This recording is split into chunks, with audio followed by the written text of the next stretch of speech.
Type के लोग हैं, जितनी भी ये हमारी टॉप स्ट्रीम की वो है टीयर है, कि तमाम के बच्चों को अगर आप इन स्कूलों में पढ़ाना शुरू कर दें जहाँ गरीब को अच्छा करता है, आप लेकिन निज़ाम क्यों ठीक, निज़ाम का तो अच्छे भी ठीक है।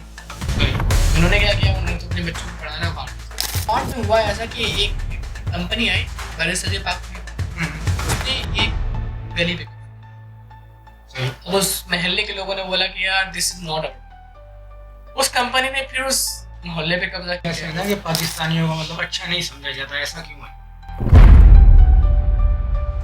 अग्रेसिव है भाई, नौजवान नस्ल के साथ जो मसला है ना, वो बस ये सोचते हैं कि यार किसी तरह से एक लम्हे में मैं कामयाब हो जाऊं, एक झटका लगे मेरा भाई हिट हो जाए और मैं कामयाब हो जाए। आज हमारे टैलेंट पॉडकास्ट के सेट पे हमारे गेस्ट हैं, एक पीएचडी और डॉक्टर्स हैं, डॉक्टर जहां से अलवी साहब हमारे साथ मौजूद हैं। आइए चलते हैं अपने गेस्ट की तरफ और इनसे आज मज़े मज़े की गुफ्तगू होने वाली है, मुख्तलिफ टॉपिक्स पे और मुख्तलिफ चीज़ों पे इनसे गुफ्तगू होगी। तो हम मिलवाते हैं अपने गेस्ट से, चलते हैं और आपकी मुलाकात भी कराते हैं। अस्सलाम वालेकुम। वालेकुम सलाम। कैसे हैं? जी अल्हम्दुलिल्लाह। सबसे पहले तो आपकी आमद का शुक्रिया कि आज आप टैलेंट पॉडकास्ट के सेट पे तशरीफ लाए। तो कैसे शौक हुआ डॉक्टरी का? अच्छा, पहले तो मैं बड़ा मशहूर हूँ कि आपने मुझे इतने अच्छे प्लेटफॉर्म पे चांस दिया कि मैं कुछ लब कुछ कर सकूँ, कुछ अपने अपने ख्यालात का इज़हार कर सकूँ। बिल्कुल बिल्कुल ज़रूरी है, क्योंकि बहुत ही यंग एज में आपने जो है वो इतने बड़े बड़े काम किए और काफ़ी कंट्रीज़ में भी आपका जाना हुआ। तो सब चीज़ें आप डिस्कस करेंगे, हमारे व्यूअर्स तक आपकी बातें पहुँचेगी, नॉलेज पहुँचेगा, तो ज़रूर जो है वो इंशाल्लाह आपको फॉलो करेंगे लोग। तो पहला सवाल मेरा ये था आपसे कि कैसे शौक हुआ? अच्छा, पहले तो मैं कहूँगा अल्हम्दुलिल्लाह, ये इसमें मेरा कोई कमाल नहीं है भाई, ये सब अल्लाह की इनायत है और मैं जितना अल्लाह का शुक्र अदा करूँ वो काम है। क्योंकि देखें, this is all because of Allah, जो जिसे जहाँ अल्लाह चाहे वहाँ। बिल्कुल बिल्कुल ऐसा ही है। शौक कैसे हुआ? शौक देखें ये होता है कि रोल मॉडल आप इसलिए करना होता हम्म, है। आप ज़िंदगी में देखते हैं कि मिसाल है कि अगर एक शख्स बड़ी अच्छी ड्रेसिंग करता है, आप उससे पूछेंगे यार तुम्हें किसने मोटिवेट किया इतनी अच्छी ड्रेसिंग कर रहे हो, तो प्रोबेबली 80% चांसेस ये हो गया कि मेरे मेरे फादर ऐसे करते थे।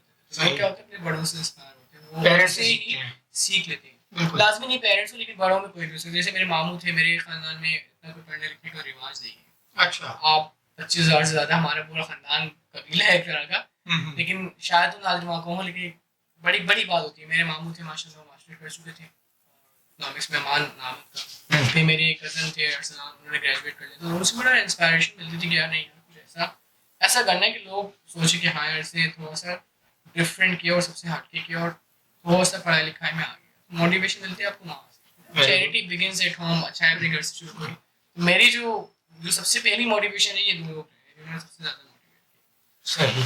उसके बाद जर्नी स्टार्ट किया। ज़ाहिर है हम ज़रा अंडर प्रिविलेज एरिया से बिलोंग करते हैं, वहाँ तालीम का बड़ा फुकदान है। फुकदान का हो तो छोटा अल्फाज है, लेकिन वो बहुत ज़्यादा फुकदान है। लोगों का माइंड सेट ये है कि वो बोलते हैं यार पढ़ना लिखना नहीं है, मजदूरी कर लें या लेबर टाइप का कोई काम उनको मिल जाए, तो वो उसमें ज़्यादा एंग्रोजिंग होते हैं कि हाँ यार बच्चे हैं ना तो ठीक है, ये हमारे लिए सरमाया है और ये बड़े होकर हमारे ब्रेड एंड बटर। वडेरा सिस्टम आप कह सकते हैं कि बहुत ज़्यादा था।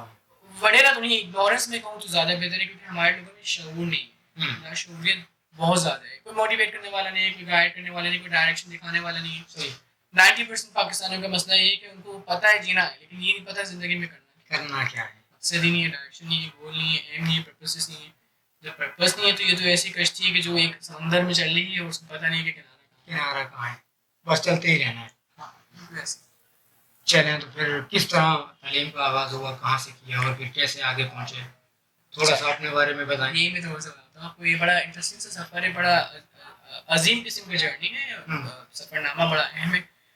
मैं थोड़ा सा बयान करने की कोशिश करता हूँ। मेरे पीरो मुर्शिद बड़े अच्छी सी बात कहते हैं कि देखिए ज़िंदगी में अच्छे टीचर्स मिल जाना, बिल्कुल सिंसियर मुखलिस टीचर मिल जाना, ये सबसे बड़ी नेमत है। ऐसे ही। दूसरी बात वो कहते हैं कि देखो अल्लाह ताला ने अगर किसी को कामयाब करना होता है तो अल्लाह वाले उनके साथ जो है।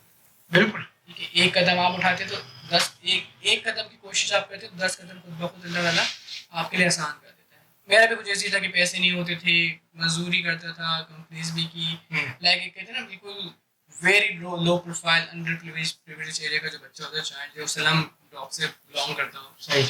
तो फिर अच्छे टीचर्स मिले, उन्होंने बड़ा मोटिवेट किया। फिर ऐसे गार्डियंस मिल गए जिन्होंने कहा कि भाई तुम्हें पढ़ना है, ठीक है। जैसे मेरे मामू समझ लें, सुहेल नाम है उनका, तो उनके पास मैं मजदूरी करता था, मजदूरी करवाते थे उनसे।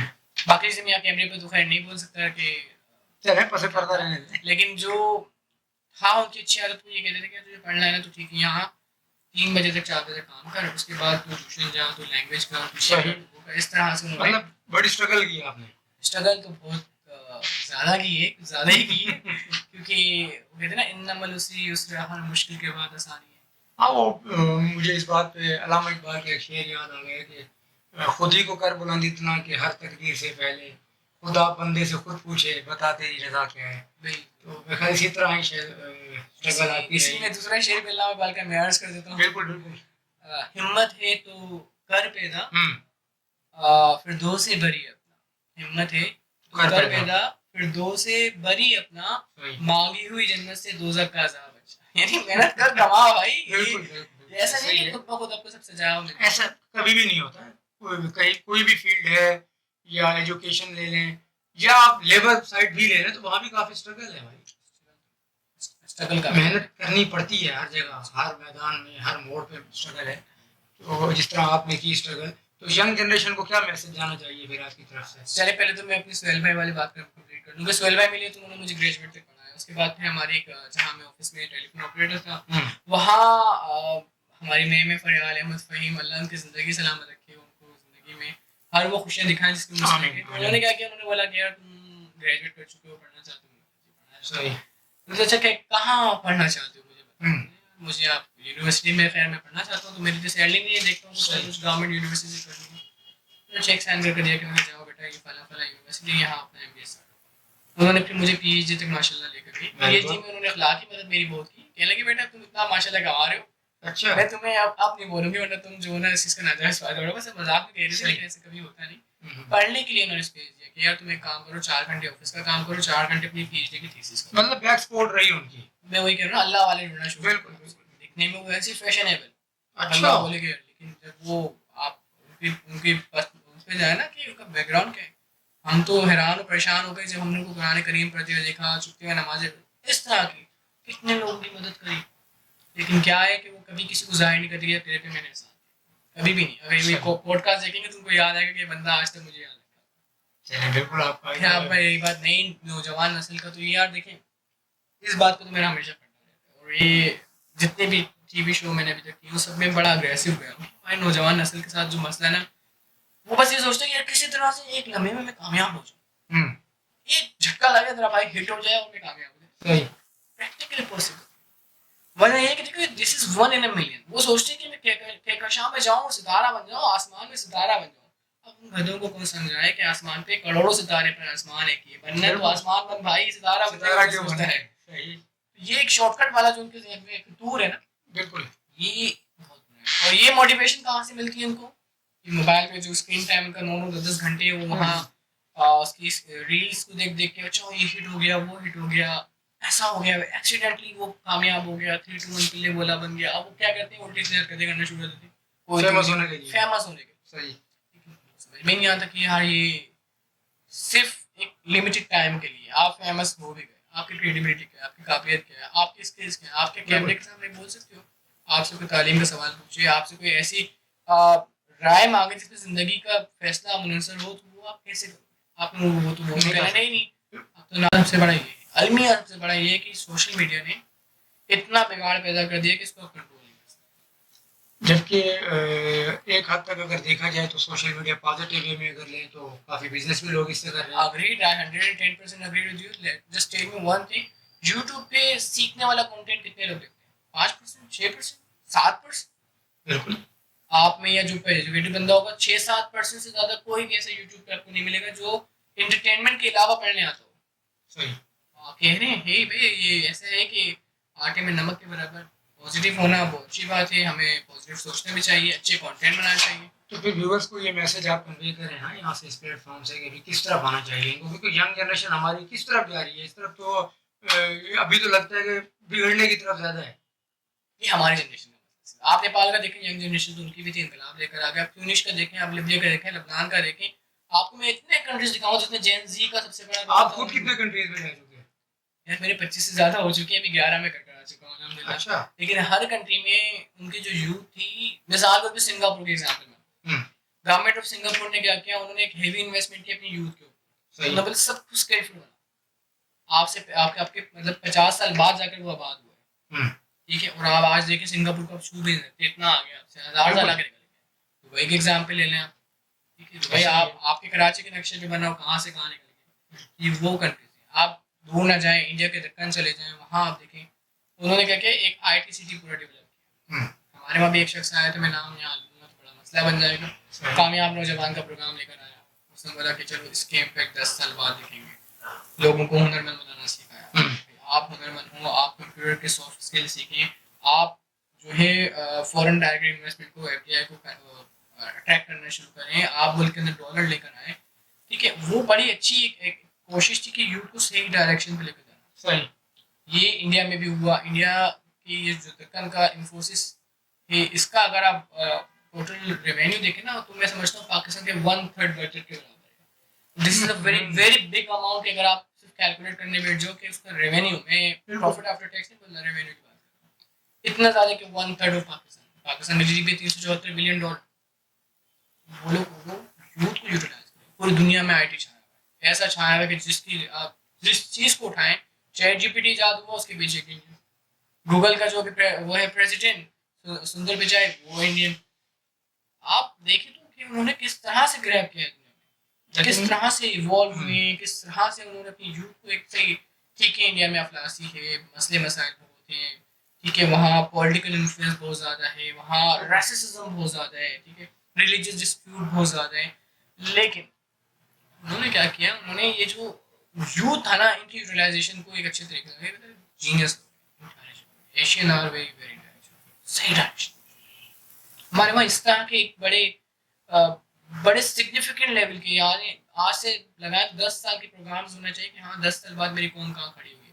आज आप प्लानिंग करेंगे तो 10 साल बाद जाकर सिंगापुर बनेंगे। तो पाकिस्तान के हालात को देखते हुए क्या लगता है कि ये कौम कहाँ होगी 10 साल बाद? मैं नहीं समझता। ये सवाल मुझसे पेरिस में भी किसी ने पूछा, अच्छा, एग्जैक्टली पूछा मेरी कौम कहाँ खड़ी हुई। यार आप 1000 साल बाद भी होगा शायद हम यही जगह पे खड़े हों। बहुत गैर मुनासिब ही कहना, वो बड़ा नाराज भी हुआ शख्स, कहने लगा यार तुम कैसी बात कर रहे हो, पाकिस्तानी हो और पाकिस्तान के खिलाफ बात नहीं कर रहा, जो सच है उसकी बात, कड़वी बात है जो सच है। इनकलाब आता है जिंदा कौम में, सही, मुर्दा कौम में सिर्फ सवाल आता है। तो आप अगर सोचते नहीं यार इनकलाब, यार देखो ट्राई टू अंडरस्टैंड। 1608 में हुआ ऐसा कि एक कंपनी आई बड़े सजे पाक में, उसने एक गली पे अब उस महल्ले के लोगों ने बोला कि यार this is not our problem. उस कंपनी ने फिर उस मोहल्ले पे कब्जा किया।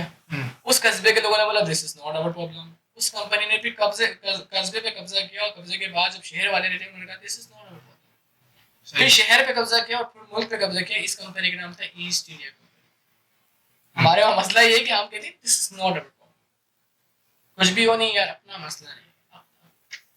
हम किसी के मामले में भाई, जब हर किसी के मामले में तुम इन्फ्लुएंस नहीं कर सकते, तो तुम ये जो लोग अच्छी अच्छी चीज़ों पे पोस्टिंग करते हो, नीचे नेगेटिव कमेंट्स देख भी तुम हकदार नहीं हो, वहाँ तुम कहते नहीं फ्रीडम ऑफ स्पीच है। लेकिन जहाँ तुम्हें अपना हक यूज़ करना चाहिए, जहाँ तुम्हें बोलना चाहिए, सही को सही कहो, गलत को गलत कहो, तो कहते नहीं यार हम नहीं कर सकते। वजह क्या है कि हर शख्स ने अपना अमीर अलग किया और हर बंदा अपने अमीर के पीछे लड़ता है। लेकिन यहाँ तो हालात ऐसे हैं ना कि आप सही को सही कह भी नहीं सकते। और ज़बरदस्त सवाल है आपका। वंस अगेन ये बात मुझसे एक बार और किसी ने मॉर्निंग शो में पूछी कि अभी हम में से कोई सलाउद्दीन अय्यूबी आ जाए और मोहम्मद बिन कासिम आ जाए और हम में कोई महमूद गजनवी आ जाए, क्यों मुल्क के हालात चेंज हैं? लेकिन वो कैसे पैदा होंगे? बात ठीक है, लेकिन ये बताओ अगर सलाउद्दीन अय्यूबी आ जाए, मोहम्मद बिन कासिम, तुम में से कितने लोग हैं जो कबूल करेंगे? सबसे पहले तो तुम ही मारोगे, तो तू तो मरेगा, हम भी मरवाएगा यार। यही है। तो ये हमारे वहाँ बिगाड़ लेवल पे सारी के सारी हमारी हिंदुज़म से सिविलाइजेशन ड्राइव हुई है। क्योंकि ऐसे ऐसे कल्चर आए हुए। मलेशिया में जाना हुआ, वहाँ मैंने देखा कि रबीउल अव्वल के दिन थे और मीनार बना रहे। सही, मीनार बनाने का तरीका, सड़कों के साइड पे खवातीन चल रही हैं और मर्द चल रहे हैं और एक ही यूनिफॉर्म है। मर्दों के अलग यूनिफॉर्म थे, औरतों के अलग। मजा लेके जरा सा ट्रैफिक डिस्टर्ब हुआ, मजा लेके जरा सा कुछ और हुआ। मतलब उन्होंने क्या किया, कल्चर को सही तरह से डेवलप किया है। महातीर मोहम्मद थे तो उन्होंने मतलब एक हदूद रखी है कि इस लिमिटेड मतलब स्पेस में रह के आपको चलना है। यही तो सिविलाइजेशन है। तो मोहम्मद अली जिन्ना अपने अपने टाइम में गए थे कि ईमान, इत्तेहाद, ईमान और तंजीम, यूनिटी, फेथ एंड डिसिप्लिन। ठीक है, इन तीनों चीज़ों में से आपको एक चीज़ बताया हमारी कौम में अगर बिल्कुल नहीं नजर आती। यूनिट तो मैं समझता है, एक दूसरे को मारने के लिए होते हैं। ईमान झूठ हमसे ज़्यादा हमारी कौम से ज़्यादा कोई बोलता नहीं, हर बात पे झूठ, हर बात पे झूठ। हिसाब लगाएं, बाहर जाते तो आप कितने बदनाम हैं, पूरी दुनिया एक क्या वैल्यू क्या है वैसे आउट ऑफ कंट्रीज में पाकिस्तानियों? देखिए वैल्यू, गोरस बात को बहुत अच्छा समझते हैं। ये ब्रेन ड्रेन का कॉन्सेप्ट आपने समझा होगा, वो अट्रैक्ट करते हैं उन्हीं लोगों को जो अच्छे रिटर्न्स होते हैं। मैं ये नहीं कह रहा कि मजदूर की बात इसकी बात उसकी बात, अक्सर और बेशतर देखा जाता है कि जो लाइन से हट के काम कर रहे हैं वो एक्सीडेंटली पाकिस्तान में निकल आते हैं। वैल्यूज तो इंसान की होती है, वो कितना सिविलाइज, उसकी अपब्रिंगिंग क्या है, उसकी काफी जगहों पे ऐसा है ना कि पाकिस्तानियों को मतलब अच्छा नहीं समझा जाता, ऐसा क्यों है? देखिए बात ये है कि इसमें हमारे वहाँ जो उनासिर हैं जिस वजह से हमारी कौम बदनाम है, झूठ बोलना, बेईमानी करना, ठीक है, पहले टाइम तक के बहुत मुसलमानों को अच्छा समझा जाता था, ये सारी वजह है जिसकी वजह से हमें अच्छा नहीं समझा जाता कि हम लोग मक्कार टाइप के, शॉर्टकट टाइप के लोग हैं और डंकी मारने वाले लोग, इस तरह का हमें, टू बी वेरी ऑनेस्ट। लेकिन लाजमी नहीं कि हम ही हूँ, हमारे साथ हमारे पड़ोसी भी हैं, ठीक है, बिल्कुल। वो हम लोग सेम पेज के ऊपर हैं। Once again I would say कि ये डिपेंड करता है इंसान टू इंसान, पर्सन टू पर्सन, कौम कैसी है। इटली में जाएंगे बड़ा रिस्पेक्ट, टर्की में जाएंगे बोलेंगे ओ सेंट Pakistani ben Türk kardeşim abi, तो खुश होते। ben Türkçe biliyorum biraz, तो मुझे भी थोड़ी थोड़ी सीखी मैंने उनके साथ, तो वो बहुत रिगार्ड करते हैं। पाकिस्तान इंडिया की जंग हुई तो मैं टर्की में बैठा हुआ था, मुझे एक लम्हे के लिए नहीं लगा कि मैं पाकिस्तान से बाहर हूँ। वो जश्न मना रहे हैं कि भाई ये हो गया वो हो गया ऐसा। मैं बोल रहा हूँ यार मेरे पास न्यूज़ नहीं आ रही, तुम्हें पता है, तो कंट्री टू कंट्री पे डिपेंड करता है। हम इटली में थे, इटली में रोम में हम जब बोलने के लिए खड़े हुए वाहन में, तो वहाँ बड़ा हमें रिगार्ड किया गया, ठीक है। पेरिस में थे तो वहाँ हमें ऐसा देखा गया जैसे हम बहुत बड़े किस्म के कोई गुंडे टाइप के लोग। कंट्री टू कंट्री डिपेंड करते हैं। चलें, वेरी गुड, बहुत अच्छी बातचीत थी आपके साथ। मेरा ये सवाल है आपसे कि एजुकेशन के निज़ाम को कैसा देखते हैं पाकिस्तान के अंदर? बहुत अच्छा, आप समझता हूँ कि एग्जाम बहुत बहुत ज़्यादा अच्छा किया जा सकता है। लेकिन अभी है नहीं। आप किसी देखा अभी अच्छा नहीं, मैं ये नहीं कहूँगा कि बहुत अच्छा है, क्योंकि देखिए दिस इज द बिजनेस, तो ये माफिया है, पूरा माफिया। सही। आप देखें ना यार, लीडरशिप आपकी कहाँ से कहाँ है, जो टॉप 10 लीडर्स हैं या जो मेन लीडरशिप की स्ट्रीम है वो बड़े इंस्टीट्यूशन के पढ़े हैं। मैं नाम नहीं लेता, लेकिन ये है कि आप खुद भी समझदार हैं। बिल्कुल। एग्जीक्यूटिव डायरेक्टर, सीईओ, सीएफओ, आप देखें क्या इजारादारी है, वो एक स्पेसिफिक इंस्टीट्यूशन के, पाकिस्तान के इंस्टीट्यूशन से पढ़कर आते हैं, वही लीडरशिप पे बैठे होते हैं, उन्हीं को ज़्यादा रिवॉर्ड किया जाता है। अब जाहिर है यार, एक बच्चा जो ओ लेवल ए लेवल में पढ़ा है, जिसने शुरू से अंग्रेजी सीखी है, जो अपनी छुट्टियों में यूरोप जा रहा है, यूके जा रहा है, यूएस जा रहा है, उसकी अंग्रेजी हमारे आम बच्चों से बहुत ज़्यादा इम्प्रूव है, ठीक है, उसके स्किल बड़े इम्प्रूव है, उसके पास कोई ऐसी टेंशन नहीं है, ठीक है। कॉन्फ्रेंस में भी हमारे पास कुछ ऐसे लोग थे। ये एजुकेशन निज़ाम को अच्छा करने के लिए आपको ऊपर से नीचे तक निसाब के चेंज करना पड़ेगा, करिकुलम एक बनाना पड़ेगा। गरीब बच्चा हो, अमीर बच्चा हो, पढ़ना उसने वही है, दुनिया में ये निज़ाम है, ठीक है। यूएस चले जाएं आप, यूरोप चले जाएं, उनके करिकुलम में आपको इतना फर्क नज़र नहीं आएगा। ये बात। दूसरी चीज़ ये है कि जितने भी पॉलिटिशियंस, जितने भी हमारे आर्म फोर्सेस की चिल्ड्रन है, या जितने भी हमारे ब्यूरोक्रेट्स पे मैं ज़्यादा जोर देता हूँ क्योंकि सबसे बड़ा मसला वहाँ पर, ठीक है। तो जितने भी इस टाइप के लोग हैं, जितने भी ये हमारी टॉप स्ट्रीम की वो है टीयर है, इनके तमाम के बच्चों को अगर आप इन स्कूलों में पढ़ाना शुरू कर दें जहाँ गरीब का बच्चा पढ़ता है, आप देखें निज़ाम क्यों ठीक होगा, निज़ाम का तो अच्छे भी ठीक होंगे। उन्होंने क्या किया, उन्होंने तो अपने बच्चों को पढ़ाना बाहर भेज देना। रिश्ता तो हम जैसा आप जैसा बंदा है ना, जो यहाँ इसी निज़ाम में स्ट्रगल करके आगे निकलता है। हमारे पास भी एक बात बस कंटिन्यू करता हूँ, इटली में हमारे रोम में हम थे कॉन्फ्रेंस में, तो एक गोरा प्रेजेंट कर रहा था। सही। प्रेजेंट करते करते हमारे साथ एक वहाँ इत्तेफाक ऐसा था कि एक पाकिस्तानी और बैठा हुआ था। तो आप बताए, हम अपनी उर्दू सुने तो ज़रा लगता है, आप वो उर्दू में बड़बड़ाने लगा। बोलते ये देख, इसको इतनी अच्छी बातें कर रहे हैं, इसको जरा बोल पाकिस्तान आकर पढ़कर अपनी पीएचडी करके देखे। थोड़ा सा इन्फॉर्मल में जा रहा हूँ, जबान की कॉपी कर रहा हूँ, नरेट करने की कोशिश कर रहा हूँ। 12 घंटे लाइट नहीं होती, रोड खराब है हमारे, ये मसला वो मसला ऐसा मसला, फिर मैं पीएचडी कर आता हूँ, फिर मुझे बोलता है कि करो यार, तुम तो करके देखो। सही। हम लोग भी फैसिलिटेशन के बिना ये सब करते हैं। अब चाहे अमीर हो गरीब हो, गुजरना तो सड़क से ही है, इंफ्रास्ट्रक्चर का हाल आपके सामने, एक बारिश का मारे, ठीक है। अब तो क्या इलेक्ट्रिक वाले माशाल्लाह क्या कहें, वो कहते हैं ना कि फिरौन हर दौर में होता है, सिर्फ शक्लें चेंज हो जाती है, ठीक है। कुछ ऐसी ही है। क्या बेहतरी की उम्मीद लाई जा सकती है फिर? डिपेंड करता है कि हमारे वहाँ कोई ऐसा लीडर है जैसे माओ ज़ेडुंग, 4 करोड़ 4.5 करोड़ मारे उसने, फिर जाकर इनकलाब आया, फिर जाकर कौम चेंज हुई। यही बड़ी बड़ी सबसे अहम बात है कि आप में लीडरशिप की बड़ी कमी है। लीडरशिप अच्छी हो जाए तो बहुत बहुत ज़्यादा मुल्क में तरक्की हो सकती है। बस बात वही, जैसे डॉक्टर साहब हमसे बात कर रहे थे हमारे डिस्कशन से पहले, बिल्कुल। कि स्टेक होल्डर बहुत सारे हैं हम्म, और वो कभी नहीं चाहेंगे मुल्क का निज़ाम सही हो, क्योंकि ये बिजनेस है उनका। बिल्कुल। गरीबी, अफलासी, कौम को पीछे रखना और सब चीज़ों में प्रॉब्लम क्रिएट करना इज बेसिक करप्शन। जहाँ प्रॉब्लम होगी, मान लो आसाइश के लिए अपने नाजायज वसाइल यूज करना शुरू करेंगे, भाई ये वाला काम मुझे ना दिक्कत से ना हो, आराम से हो जाए, आराम से हो जाए, बस काम प्रॉब्लम तो कराने है के लोगों लिए। को। आप टेंशन दोगे, लोग टेंशन से दूर होने के लिए वो नाजायज रास्ते ढूंढते, जानबूझ के। ये बाय बाय डिजाइन सिस्टम है, रखना है ऐसे। आप तरक्की करेंगे तो जाहिर है फिर बड़ा। अच्छा चले, बहुत सी चीज़ों पर डिस्कस हुई, मैं एजुकेशन को ही लेके आगे बढ़ता हूँ। अच्छा, मेरा आपसे जाते जाते एक सवाल ये है कि एजुकेशन के हवाले से, कि यंग जनरेशन ख़ास तौर पे आला से आला तालीम हासिल करने के बाद भी, क्योंकि यहाँ ना रोज़गार के वसाइल हैं, ना नौकरियाँ हैं, तो वही बाइकियाँ चलाने पे, वही ठेला लगाने पे, वही मेहनत मुशक्कत मजदूरी करने पे मजबूर हैं। तो उनके लिए क्या मैसेज है कि क्या करें? सोशल मीडिया की तरफ आएँ, या कौन सा ऐसा रास्ता अख्तियार करें जहाँ से वो इजीली अपना अर्निंग का सिलसिला या तालीम हासिल की है तो उसको हमको बेनिफिट मिले? ठीक है, सवाल आपका बड़ा जामी है और बड़ा, मैं समझता हूँ कि इसका जवाब देना मैं बहुत लाजिम समझता हूँ। टीसीएफ फाउंडेशन का अगर आपने नाम सुना हो, द सिटीजन फाउंडेशन, टीसीएफ जो है, इसमें एक दफ़ा मेरा जाना हुआ और वहाँ किमाड़ी की एक जगह थी, वहाँ एज अ हीरो स्पीकर मुझे बुलाया था। ये बात मैं आगे फिर वाज़ह तौर पे क्लियर भी करूँगा सही। इस वाक़ये के साथ साथ। तो मैंने जब अपनी स्पीच की और जब मेरा सेशन का अख्तिताम हुआ, तो एक मासूम सी बच्ची जो मैट्रिक क्लास में पढ़ती थी, बड़ा मासूमाना सवाल किया कि सर, बातें आपके पहुँच चुकी थी, हम्म, लेकिन मेरा सवाल ये है कि मैं डॉक्टर बनना चाहती हूँ, मैं एमबीबीएस करना चाहती सही। हूँ, और मसला मेरा ये है कि मेरी मैट्रिक के बाद शादी हो जाएगी, क्योंकि हमारा कल्चर है। तो मेरा ख्वाब तो पूरा हुआ नहीं, आपकी सारी बातें बेकार हो गई। बेपरेशान एक बच्ची का सवाल ने हमें लाजवाब कर दिया। पीएचडी जैसे बंदे को एक मैट्रिक क्लास की बच्ची ने आंसरलेस कर दिया कि मैं इसको कहूँ तो कहूँ क्या।